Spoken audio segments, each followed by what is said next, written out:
All right, so we're diving deep today Deep. into chapter 7 of Seeds of Change. Okay. And this one is all about how we measure success in agroecology. Right. And I know you've been digging deep into this one. Yeah, it's a fascinating topic. It is, isn't it? Yeah, it really is. It's not as simple as just like, It's not just about yields. It's Yeah. a much bigger picture. exactly. It's not just like how many tomatoes did you get out of your garden, right? No, not at all. So it's really about kind of unpacking all of these indicators and Yeah. environmental, economic, and social. It's like judging a complex dish in a cooking competition. You've got taste, presentation, technique, Right? even the story behind the recipe. Yeah. Agroecology's success is about the whole picture. Okay, so I love that analogy. It's a good one. So if agroecology is our dish that we're cooking up here, Right. what are those key ingredients we need to consider? Seeds of Change breaks it down into three main categories: environmental, economic, and social indicators. Okay, so let's start with the environmental piece then. Sure. Um, your source mentions polyculture farming, Yes. like the Three Sisters method, with the corn, beans, and squash all growing together. Right. Is that always a win for the environment? Not necessarily. While polycultures are generally great Yeah. for promoting biodiversity and building healthy soil, Right. we can't just assume. Gotcha. We need to look at specific indicators. Yeah. For example, has the soil organic matter increased? Okay. And I don't just mean any organic matter. Mm-hmm. We're talking about the good stuff, Right. like humic substances Right. that act like a sponge holding water and nutrients. Okay, so it's about quality and quantity when it comes to the soil. Exactly. That makes sense.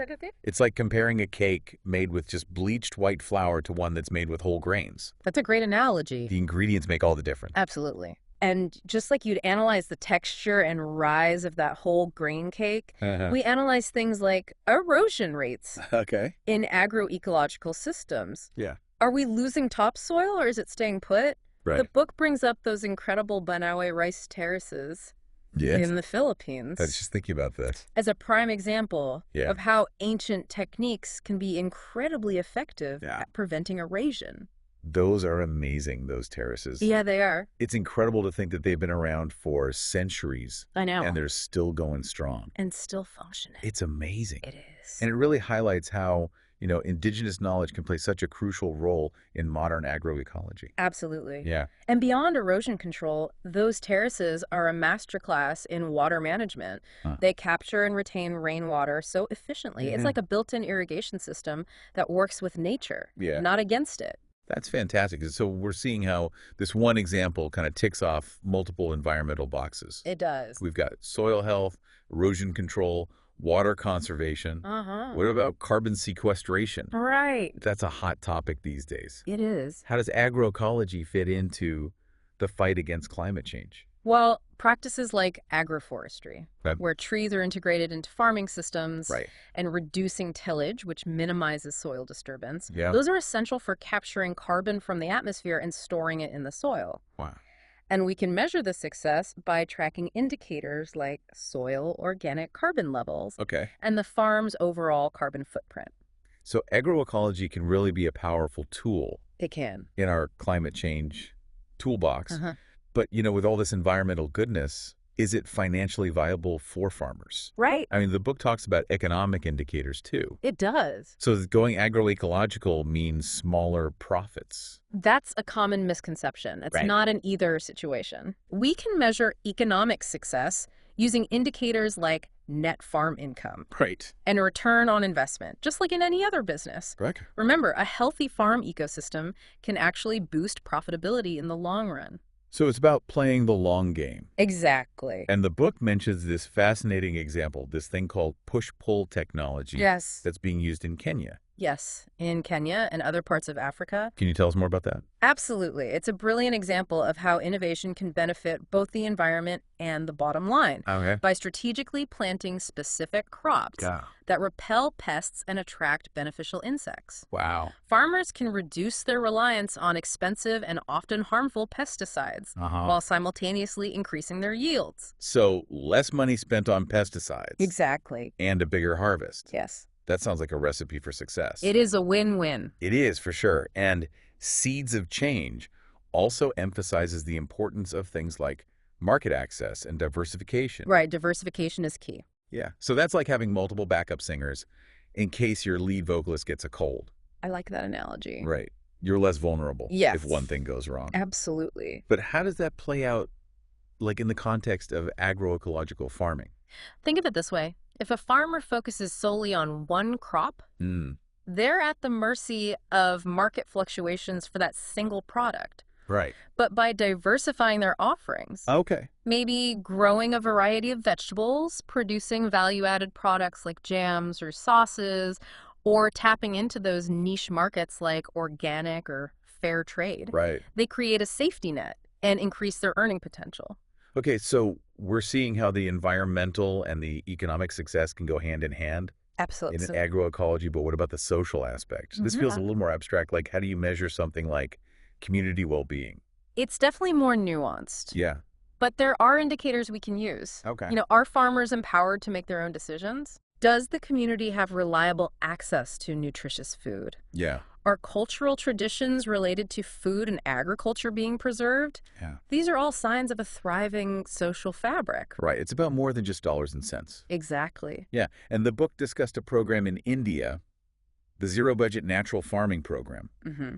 And it seems to check a lot of those social boxes. It does. Reduced farmer debt, Right. increased self-reliance. That sounds like a positive impact to me. Yeah, it does. And what's interesting about that program is its emphasis on community-based knowledge sharing Right. and local resource use. Yes. It really embodies that social dimension of agroecology. Yes, that does. It really does. So it sounds like measuring success in agroecology is a lot like judging that really elaborate dish It is. in a cooking competition, right? Yes. You need to savor each bite, the environmental, the economic, That's right. the social, to truly appreciate the masterpiece. Exactly. And just like a seasoned judge, we need the right tools and techniques to assess each of those aspects. Which is perfect. Yes. Because that's where we're headed next. That's right. So stay tuned as we unpack the fascinating world of monitoring and evaluation in agroecology. Sounds good. We'll uncover the tools and techniques used to measure those indicators we've been discussing. Looking forward to it. Okay, so we've laid out all those key ingredients for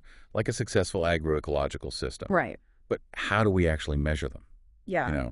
Yeah. What are those tools and techniques that give us that clear picture of what's happening? Yeah, that's a great question. On the farm and in the community, it's like we need a set of, measuring cups and spoons for agroecology. That's a great analogy. Right. And just like in baking, Yeah. you have different tools for different tasks. We have a whole toolbox for monitoring and evaluating agroecological systems. So let's open up that toolbox. Okay. What's inside? What are some of those tools and techniques? Well, our trusty soil tests are always a good place to start.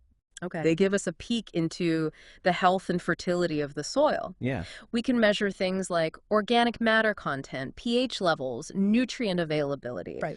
all vital signs of a thriving ecosystem. Yeah. But here's where it gets even more interesting. Okay. We can go beyond just measuring the amount of organic matter Yeah. and delve into the different types present. Okay. For example, humic substances are particularly valuable because they improve soil structure, water retention, and nutrient availability. So it's like checking not just the quantity, but the quality of the ingredients Exactly. in our agroecological cake. You got it. Yeah. And speaking of essential ingredients, we can't forget about water. Right. Of course. Water assessments are crucial for understanding how efficiently the system is using this precious resource. Yeah. We can track irrigation methods, measure water infiltration rates, and analyze water quality to make sure we're not contaminating water sources. So we're getting a clear picture of the environmental health, but how do we measure the economic side of things? Right. I imagine it's more than just like tallying up the cost of seeds and fertilizer. Absolutely. We dive into farm financial records, Cool. meticulously track costs and revenues, and conduct in-depth cost-benefit analyses. Right. This helps us determine whether agroecological practices are genuinely making a positive impact on the farmer's bottom line. Okay. For instance, we might compare the costs and returns of an agroecological pest management system, Yeah. like the push-pull method we mentioned earlier, Right. to those of a conventional system relying on synthetic pesticides. So it's about comparing different approaches and seeing what pencils out best. Exactly. It reminds me of how a baker might experiment with different types of flour or sweeteners Right? to see which yields the best results, both in terms of taste and texture. Precisely. And just as a baker might adjust the oven temperature or baking time based on how the cake is progressing. Farmers using adaptive management strategies are constantly observing, collecting data, and fine-tuning their practices based on what they learn. They might adjust planting schedules based on rainfall patterns, tweak their compost recipes to optimize nutrient content, or introduce new beneficial insect species to control pests. So it's a dynamic process, It is. that constant dance between observation, analysis, Yeah. and adaptation. Yeah. But what about the social indicators? How do we go about measuring something as complex as community well-being? It's true that social indicators can be more challenging to quantify, Yeah. but there are tools and techniques we can use. Okay. Surveys and interviews with community members can help us gauge things like food security, farmer satisfaction, and social cohesion. Okay. We might also look at participation rates in community gardens or farmers markets, or the number of young people interested in pursuing careers in agriculture. It sounds like gathering data from multiple sources, Yes. both quantitative and qualitative, Right. is key to getting that holistic picture. Absolutely. Yeah, but with all this data, what do we do with it Right. once we have it all? Yeah, that's where the real magic happens. Okay. We use this data to identify trends, pinpoint areas for improvement, and adapt our strategies accordingly. Right. It's about turning information into action. Okay. For example, if soil tests reveal low levels of a particular nutrient, Yeah. the farmer might adjust their composting practices or choose cover crops that naturally enrich the soil with that nutrient. So it's like having a feedback loop It is. where monitoring and evaluation inform those adaptive management strategies, Exactly. leading to that continuous cycle of improvement. That's right. It's like that old saying, you can't manage what you don't measure. Exactly. And this data-driven approach is essential not just for individual farms, Right. but for scaling up agroecological practices to the community Yes, and even regional levels. it is. But I'm curious, does the source material go into any specific examples It is. of how this data has been used to create positive change on a larger scale? Yes. Because it's one thing to see success on a single farm, Right.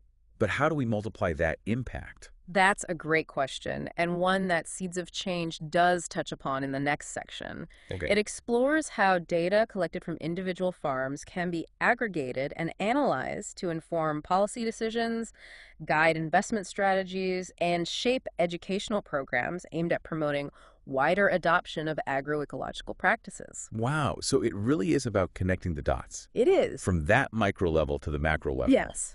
And that brings us to the next chapter of our deep dive. All right. Are you ready to explore how those dots are connected?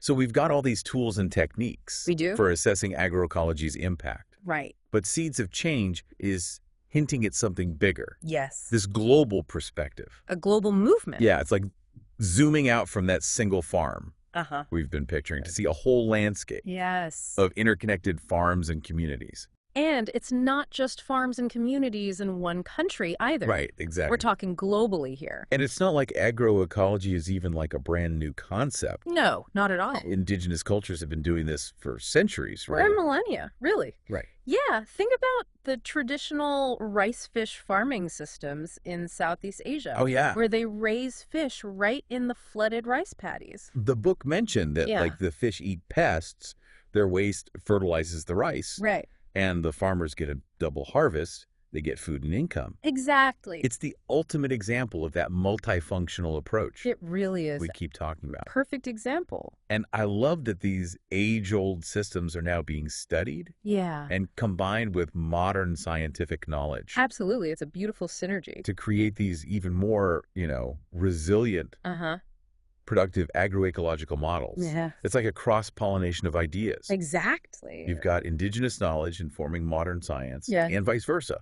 It's a beautiful thing. That's so cool. And that's why, Yeah. this international collaboration is so important. It is absolutely. We need to be sharing this knowledge, Yeah. learning from each other's successes, Right. failures, and building this global movement Yes. toward a sustainable future. Global movement towards sustainable agriculture. Yeah, because the challenges we face, Right. climate change, food security, environmental degradation, those are global issues Are. that demand global solutions. That need global collaboration. Yeah, it makes you realize, even though we've been focused on individual farms, Yes. this is about something so much bigger. Absolutely. So much bigger. Yeah, so For our listener Right. who's been, really digging into this Yeah. research, what would you say is like the key takeaway? When it comes to the global perspective, Yeah. I think the most important thing to remember is that success in agroecology isn't just about measuring yields or profits, No. or even those scientific data Yeah. points. Yeah. It's about creating a harmonious relationship between humans and nature, Right. where we produce food in a way that nourishes both people and the planet. That's beautifully put. Thank you. It's a journey, not a destination, right? It is a journey, absolutely. We're constantly learning, adapting, Voice, striving for a better, more sustainable world. that's the goal. So, to our listener, as you continue to explore this world of agroecology, Yes. just remember to stay curious, Oh. keep asking questions, Mm-hmm. and never underestimate the power Yeah, of even small actions you got it. to create change. Absolutely. Every little bit counts. Because those seeds of a more sustainable future are being planted worldwide. They are. And we all have a role to play We do. in helping them thrive. Couldn't have said it better myself. Well, that's it for our deep dive today. Okay. Thanks for listening, everyone. And until next time, keep digging deeper.